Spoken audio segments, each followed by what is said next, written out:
Welcome to the Pulse with Peter B. I'm your host, Peter Biancamano. Let's get you to the pulse on everything you need to know. And we are here at the beautiful Pilsner House and Beer Garden. Come visit our friends at 1422 Grand Street. Have those ribs, have those pierogies. I haven't said that one in a while.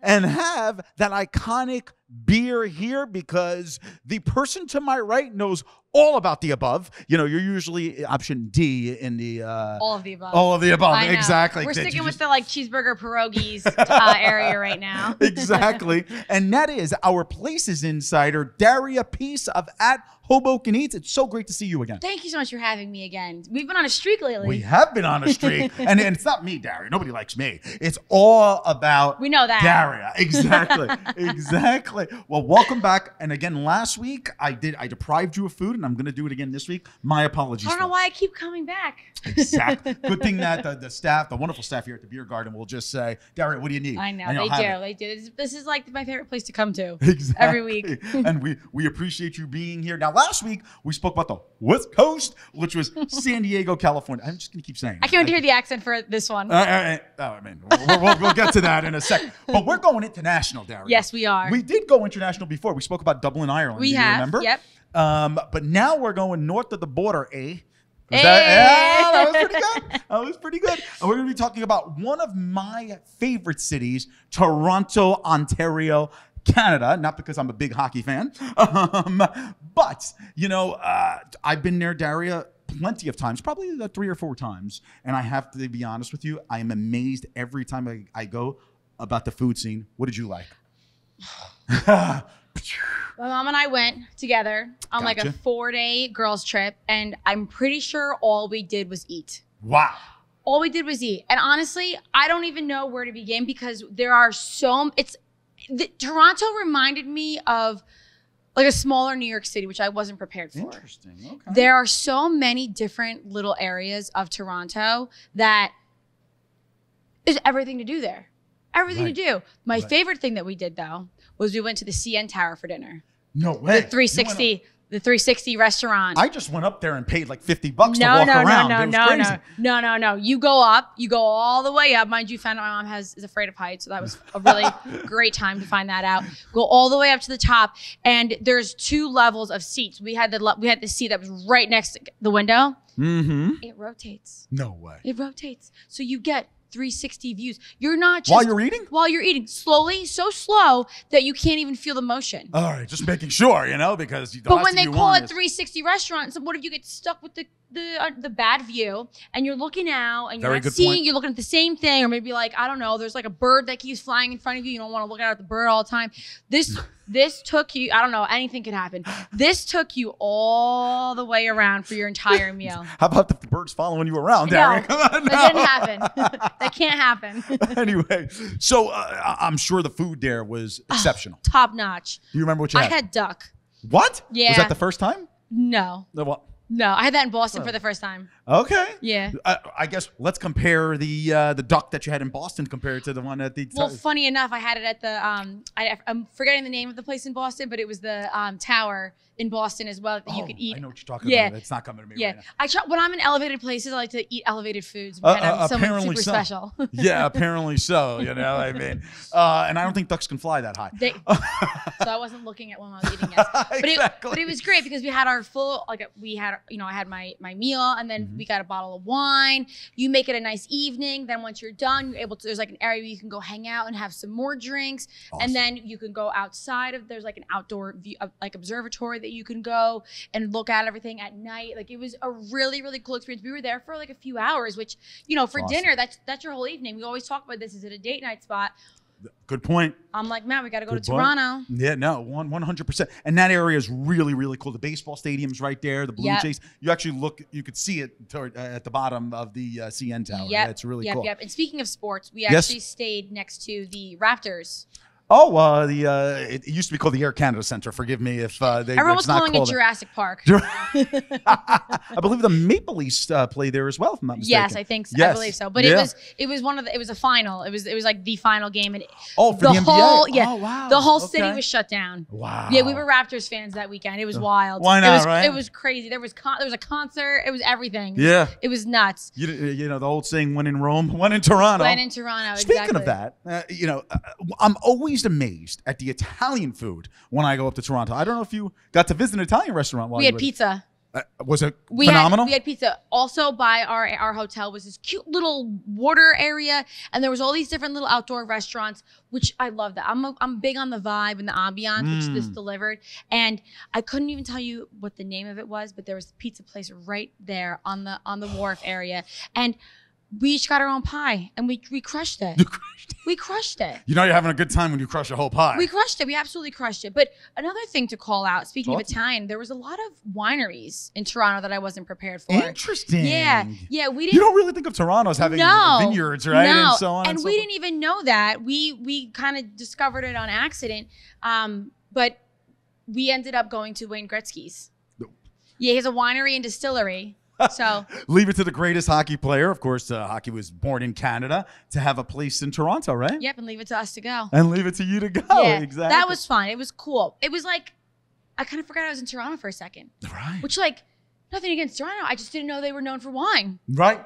Right. And by the way, we were talking about this off camera, but you made a trip out of it because, and I did this as well. Niagara Falls is only 45, 50 minutes away from what I understand. Yep. From Toronto. So if you're going up to Niagara Falls, you got to go to Toronto.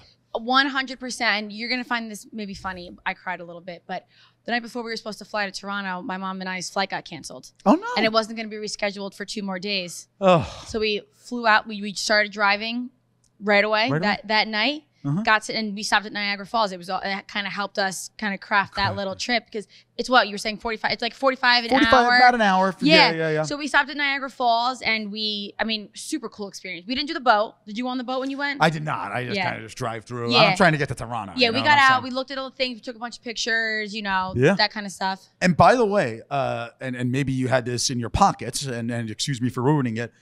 What a great party city Toronto is. I mean, the bar scene, like you said, it's a mini cleaner Canadian New York. There were so many different pockets of where to go. It's amazing. There was even this one area called the Distillery that kind of even reminded me of it could be like a Brooklyn. It was all cobblestone. It had all these little cool. like craft coffee shops, and then it had all your little unique boutiques, and then it had some just fun little bar vibe kind of places, just very, very unique. But it was tucked away in this little area, just again called the Distillery. Definitely worth checking out. Right. Any other recommendations? I would stay for a few days. I don't think Toronto's like a 2-day kind of thing. You have to be there for a few days. I say sleep over, go to all parts of the town, make sure you're seeing everything. I mean, I even remember this one area where, again, it's like you pop up on these small little mini villages within the larger city, and it's just, okay, well, now it's a strip of bars, which I'm like, Hoboken, shout out. This reminds me of home. That's exactly. Definitely one of my top cities in the world. Yeah. I mean, so I always ask you this. Would you recommend it, obviously? I would recommend it. I would go back 100%, and I would bring the baby. Let's do a fam trip to Toronto. Exactly. And I know you and Matt love to do this. I follow around America's team, the Dallas Cowboys. You follow around America's hockey team, which is the New York Rangers. That'll be a real cool experience seeing them play in Toronto. Baby Peace will absolutely be going to Canada for hockey. I love it. I absolutely do. All right, Daria Peace of @Hoboken Eats, our Places Insider, folks. She's going to be back on a future episode where she discusses another place that she goes to. And Can't get rid of me yet. Exactly. We don't want to ruin the surprise. Thank you so much. Thanks for having me again. Of course. All right, folks. We will be right back. Welcome to Hudson River Care and Counseling. Hello, I'm Dr. Pam Pater-Ennis, the CEO and founder of Hudson River Care and Counseling with over 30 years of clinical social work experience and therapy. We are a progressive counseling and coaching practice with a diverse team that brings a holistic approach to clients. We offer support both in person and through digital platforms such as telehealth. Consider us a safe haven that you can trust with care for your mental health needs. Visit our website to set up a consultation today.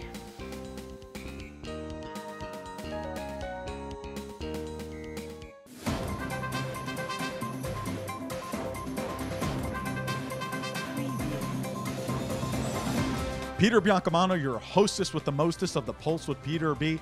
Folks, don't forget to go on our Facebook and our Instagram pages by searching The Pulse with Peter B. and like and follow us on each of those platforms. We're constantly updating those pages with previews of each week's segments and cool stories.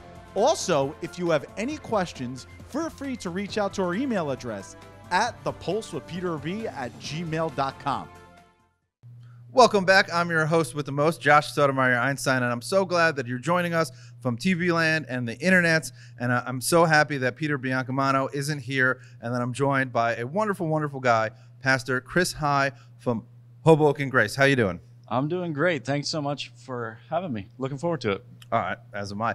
So tell us, you know, everybody in Hoboken and half the people in Hudson County have heard of Hoboken Grace and the wonderful services, the institution, and all the volunteering.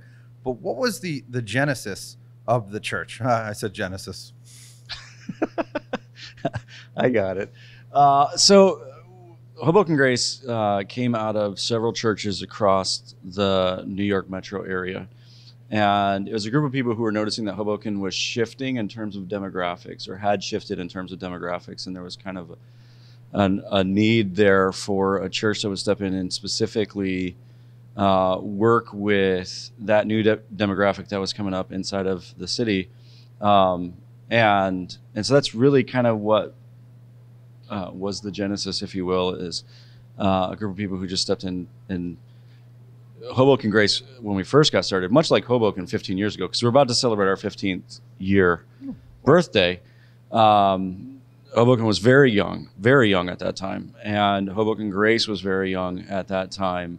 And our main goal was to be able to really impact that younger demographic at first, and then we just kind of expanded from there. Whereas now, if you walk into Hoboken Grace, every people group is represented inside that room. It's pretty amazing. Well, as you know, I've been there a couple of times. Mm-hmm.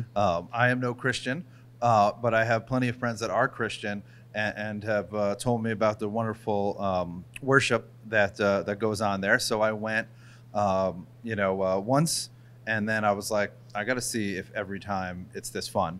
And so I went another time, because science, you got to test things out. Yep. And then a third time I went because my friend was flirting with Messianic Christianity, and his wife wanted him to be a little bit more mainstream Christianity. So I brought him to your church, and he had a great time.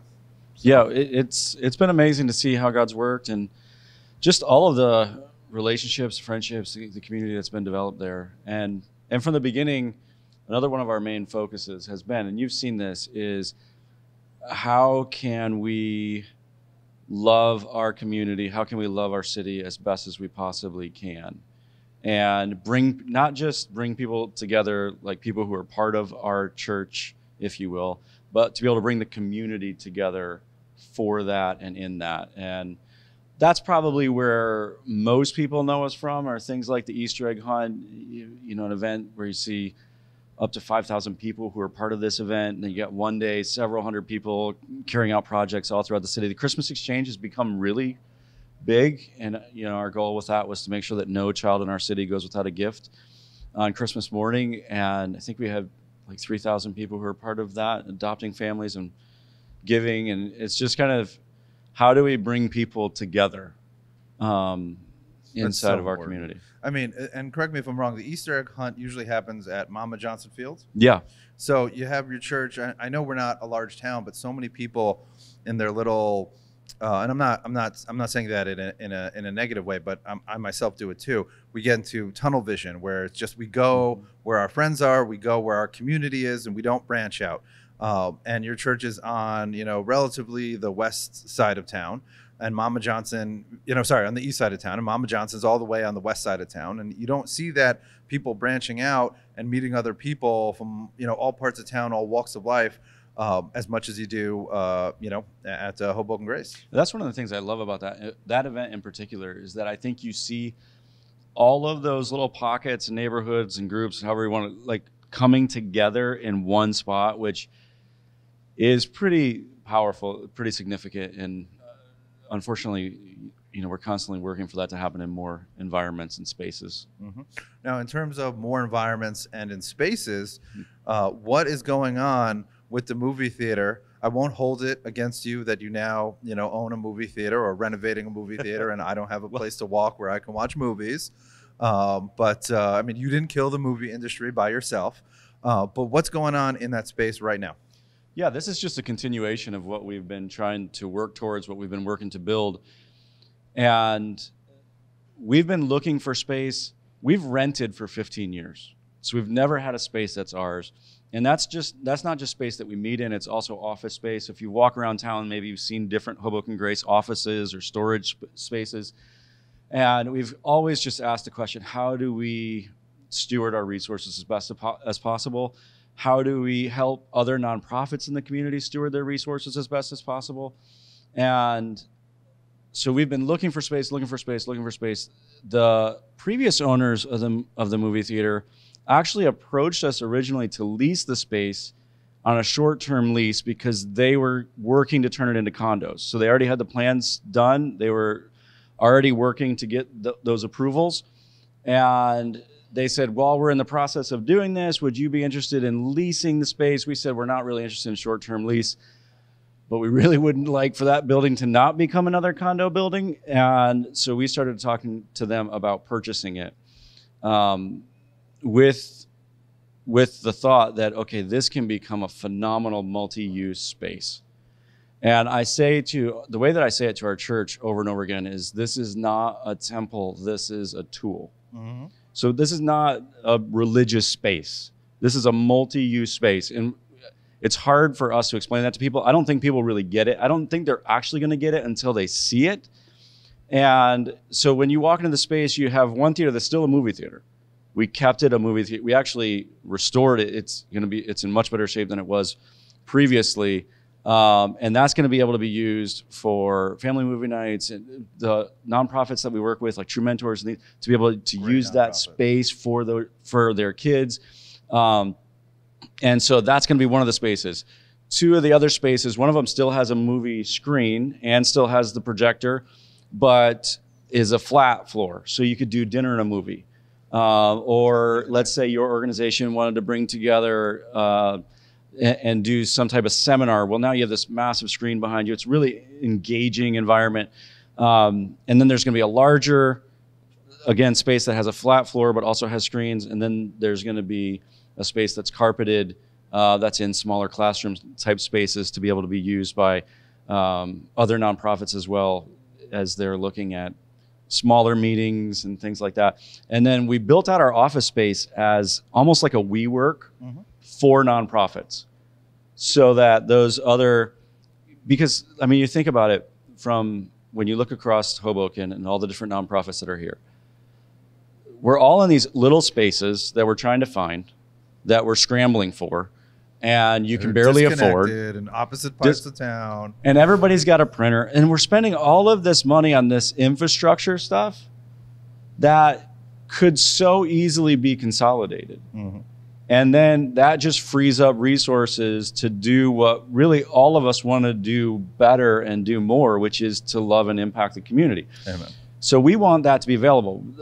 Don't go to FedEx and print. Come to our office and print all of your stuff there. And the amazing thing is that our people, they see that vision. They've bought into that vision, and they want to put the resources behind that, which is incredible. That all sounds fantastic. We only have about 20 seconds left, but real quick, I just want to say, you mentioned in passing True Mentors, which is an amazing local nonprofit that mentors kids from all walks of life in Hoboken.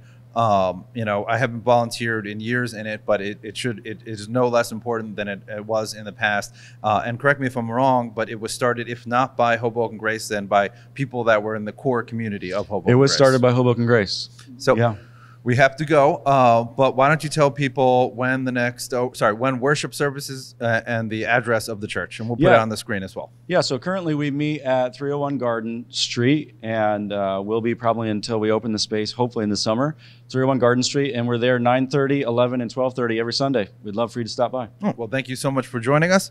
Stay tuned. We'll be right back.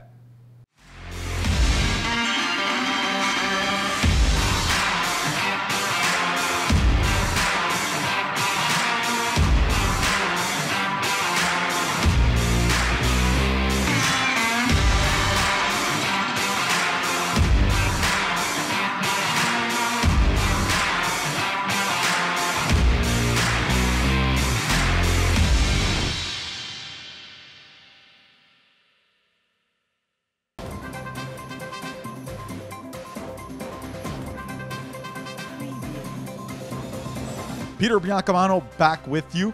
Don't forget to watch us on cable access every Sunday and Monday at 9 a.m. Optimum Channel 18, Files Channel 46, and Comcast Channel 190. Also on Sunday mornings at 9:30 a.m., you can watch our show on our YouTube channel, and you can also binge watch all of our old shows. Who doesn't want to keep watching The Pulse with Peter B? We'll see you there. Welcome back to The Pulse with Peter B. Peter Biancamano back in the host chair. Thank goodness that Josh is out of it, because it's a little shaky after all his weight was on it. But we do want to thank Pastor High for joining us last segment, always enlightening us with his congregation and how they're moving into their new facility and so on and so forth. And a person that always enlightens us is the person to my right, and I think his beard grew a little longer this week as compared to last week, and that is our pro wrestling insider, Mr. Rob Tonnesen. Welcome back, sir. I don't know how I feel about that Josh joke. Why? I don't know. That was a little close to home. I know. That was a little weird. You called him spoiled milk last week. Well, I mean, hi, Josh. Exactly. All right, let's just move on, huh? Because the subject matter this weekend, we gave the audience a preview last week, was about Vincent Kennedy McMahon, of course, the CEO of the WWE. Rob, I think it's important that we explain, because we spoke about this plenty of times on the show, what has occurred just, 6 months ago when he resigned, and now how he's back and trying to sell. And please, the floor is yours, Mr. Tonnesen. Okay. I could do a whole entire episode about this. You So back in early July, there came out allegations and basically confirmed reports from the Wall Street Journal that Vince McMahon was using company money to pay for hush funds for sexual harassment cases. So that was the big no-no. And Vince resigned from the board, and he resigned from the board in mid to late July, leaving Stephanie, his daughter, and his son-in-law Paul, aka Triple H, in charge of the board. And everything went fine. Everything was perfect. Triple H was in charge. The company was actually doing really well. And then all of a sudden, around Christmas, there came a report from the Wall Street Journal saying, hey, Vince wants to come back. And wrestling Twitter exploded. And they basically said, no, this is a bad idea. And then right after the new year, Vince retired, but Vince didn't sell his shares. And because he didn't sell his shares, he was still the owner, and he decided, well, I still have all these shares. I'm still the owner. I'm back. I'm back. And basically, he's back like everyone's favorite horror movie villain that you just can't get rid of. And he certainly looks like it too. Exactly. 75 how many years old? Yeah. And Rob, you certainly called it. You said that, Vince is not going to be out of the company until, let's face it, he dies. I mean, and he's back now. And now, my follow-up question to that was, when he took this brief hiatus, which was 5-6 months, like you said, Stephanie McMahon, his daughter, Triple H, who's his son-in-law, of course, Stephanie's husband, and they brought on Nick Khan. Well, Nick Khan has always been there. I'm sorry, but they gave him a larger role. Correct. Just say. Yes. And a lot of people thought the product was a lot better under these three. Would you agree with that statement? I'm one of the ones that would say the company was 1,000% better. What was I on here saying time and time again. Give opportunities to the younger guys. So Triple H, when he became head of creative, he was giving guys like a Johnny Gargano, guys like, as much as I hate him, in Austin Theory, guys like a now returning Bronson Reed, aka Jonah. These are returning guys that Vince did not see in the future of the company, but are moving the needle. Are good hands that will keep the company afloat creatively. Follow-up question to that, because you mentioned this earlier about Vince McMahon being the largest shareholder and so on and so forth. There are other shareholders. Correct. But obviously, if you merge them all together, they still don't have the power that Vince has, let's just say. Or the majority that Vince has. But however, they could cause some rifts, in board of directors meetings and so on and so forth. But do you believe it's almost like Succession? We love the show Succession, correct? It's just a fabulous show on HBO. Do you believe that Vince has the other shareholders wrapped around his finger? Yes and no. Okay. Yes and no. Please explain. Vince has enough shareholders, enough percentage of the shares that he does not need the other shareholders. He can essentially act autonomously. He can do whatever he wants at the drop of a hat. Basically, what this comes down to is Vince feels that now in 2023 is the right time to sell the company, which if you would have asked me 6 years ago, 6 months ago, is WWE ever going to sell? My answer would have been no. But looking at the landscape and especially seeing what Vince is doing, the time to sell the WWE is now. And there was that false report that came out a few weeks ago about a Saudi Arabian company buying it, but it is false, correct? It is false, but I would not be surprised if people like the Saudis, like Disney, like I heard Fox, Disney. like NBC Universal, like the Khans, like Dwayne Johnson, appear as potential buyers. But it's amazing. So instead of leaving the company to his daughter and his son-in-law and Mr. Khan, who he put his faith in to run the company basically when he left, along with Stephanie and Triple H, he's like, screw it, I want to have the last say, and that's it basically. He does not feel the wrestling business is safe in anyone else's hands as long as he is breathing. So, but that leads me to my next point, because you're saying that he's going to sell it. So, obviously if he does sell it, then he can't just come back like he did this time. It depends on who he sells it to. If he sells it to a company like, well, I don't want to say a company. If he sells it to the Saudis, my biggest fear is that it's going to become sports washing, like they've done with Newcastle, like they've done with other franchises in sports. But my biggest fear is that if the Saudis buy it, the Saudis will take the WWE private. Wow. And keep Vince on as the kind of like the Dana White figurehead. And that's what the Saudis will do. If someone like Disney buys the WWE, then Vince will be out of a job because Disney will not let Vince anywhere near the product, especially if you've got the mouse involved. And he would screw his own daughter and his own son-in-law to get what he wants. Stephanie resigned because of it. Triple H is probably on his way out of creative as we're speaking, as we're recording this. Who knows what's going to happen between now when we're recording this and when this makes air. Vince in the matter of 2 weeks went from being outside of the company to he's on the board to he's the CEO to he doesn't need any other shareholder's opinion to do whatever he wants in the matter of 2 weeks. And we're not even 3 weeks into the year. Right. And we have about 90 seconds left here to really, because I think there's only one thing that wrestling fans care about, and that is, how is the cards going to look? How are the storylines going to look during this period where Vince McMahon makes his return and is basically looking to sell out? Because as you mentioned earlier in the segment, it's been better since he's been gone. I am truly worried about who he sells it to and what happens. There have been wrestlers that have said, if the Saudis are the buyers, they're leaving.